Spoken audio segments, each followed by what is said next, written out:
Hi, this is Lee. Welcome to this edition of the Post Writers Guild. Our guest today is speaker and author Lisa Hardwick, and today we're going to discuss Lisa's latest book, From Broken to Beautiful. Lisa, thank you for joining us. Oh, thank you, Lee. It's nice to be here. Well, Lisa, to get started, could you please take a moment and tell our audience what prompted you to write From Broken to Beautiful? Sure. The first person to encourage me to share my writing, and not necessarily to write a book yet, just to simply share my writing with others, was my spiritual counselor, Pastor Scott Sims. And I would meet with Pastor Sims periodically at this little coffee house downtown, and I'd always take my journal and discuss my latest writings with him. And during one of our meetings, he suggested that I consider sharing my writings through some type of online blog. And so I started doing that as just a way to assist others with their healing. Could you tell our audience how the title of the book, From Broken to Beautiful, came to be?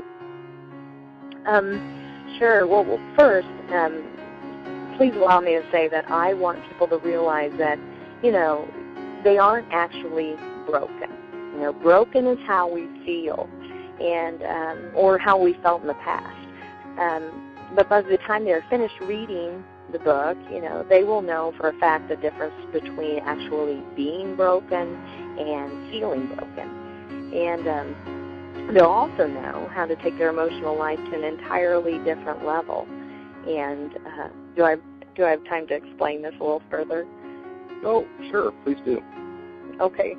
Well, you see, even though someone may feel broken, they have been working perfectly, and they've been working how their subconscious brain's been programmed to work, which is perfect. But even though it's working perfectly with the programming, it's still not in a way that leads to a desired outcome. So the goal then is to use the ability of their brain to work perfectly to achieve a different or a predetermined outcome. One that feels better, or one that feels that leads to more benefits. So, and the thing is that it's all very simple. Just by simple awareness and doing a few different thought processes, the reader, they can immediately change their feeling of brokenness to a feeling of peacefulness. Does that make sense? Lisa, it does make sense, and I'm not certain if it makes more sense because our group has read the book, but I can tell you after reading the book, I certainly understand simple awareness and strategies of the concepts that you write about. The discoveries in the book, they derive from the teachings of many of those associated with Hay House, and I'm going to explain Hay House in a minute. First of all, Louise Hay, who wrote the best-selling books Heal Your Life and another bestseller, You Can Heal Your Life. Louise is the founder of Hay House, and that's located in California. And Hay House has some of the world's leading teachers, and I know you'll know these names, like Dr. Wayne Dyer and Dr. Deepak Chopra and Marianne Williamson and I'm drawing a blank. Greg Braden, Cheryl Richardson, and quite a few others. And in the last couple of years, I have been so fortunate to met with these wonderful teachers, and another teacher that I've met, and he is wonderful, is the Reverend Michael Beckwith. And throughout meeting all of them, I have learned so much in regards to healing and reprogramming and self-discovery and love. I think our readers will also appreciate your frankly speaking manner in the way the book is written and how you shared some very personal insights into your life, clinical obesity, post-traumatic stress syndrome, clinical depression. You were diagnosed with these things at a very young age, yet you were able to transform yourself from those diagnoses into a vibrant, positive, emotionally healthy woman today, and it's going to be so encouraging for readers to see that. When I was at my lowest point in depression, and people that are suffering from depression right now or have had it in the past know exactly what I'm talking about. And it's the point where, no person, no amount of money, or no particular circumstance was ever going to be able to bring me out of pain. I would have been more than thrilled to have had, this book available to me. So, fortunately, though, I was presented with the contents eventually, yet it was through a very long and healing journey. So, Lee, I did want to bring up with this, too, that, it's the way our human makeup, it's the way we're created that we want to experience positive changes instantly. If something's not happening instantly, we just don't, it doesn't seem we want it to carry on. And some of the strategies in the book give relief, it gives relief from emotional pain immediately. And I know this encourages readers to continue to work on more of the strategies. When people are stressed out and they're going through emotional time, or, even some of these people, some of the readers are even going to be on medications or prescriptions, many times it's difficult to focus, let alone read a challenging book and try to comprehend it.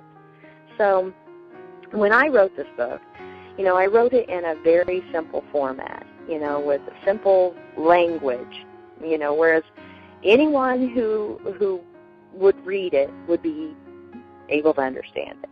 So my main goal was to give readers hope and to give them strategies and give them reasons to understand how to have a love for life and a love for others, and most importantly, a love for themselves. And I'll give an example that I speak of quite often, and it's in regarding one of the concepts of the human mind. First of all, I inform the readers about all negative emotions being fear-based. Anxiety regarding the future is fear-based, and it often leads to depression. Many people say that depression is fear of the future, and I can absolutely understand that. Or the foundation for anger is fear. You meet somebody who's so angry all the time. Well, that has a foundation of fear. And or like lack of self-confidence is fear-based. And again, just all negative emotions are based on a very strong fear foundation. It's important to realize that we are supposed to experience negative emotions, though, yet it's also equally important to be aware that there must be an emotional balance.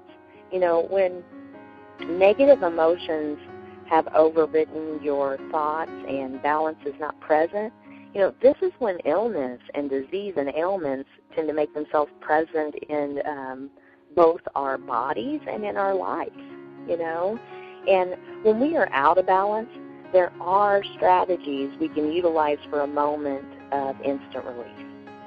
And for example, did you know that the human mind cannot process fear and gratitude at the exact same time? Well, I didn't know that till I read your book.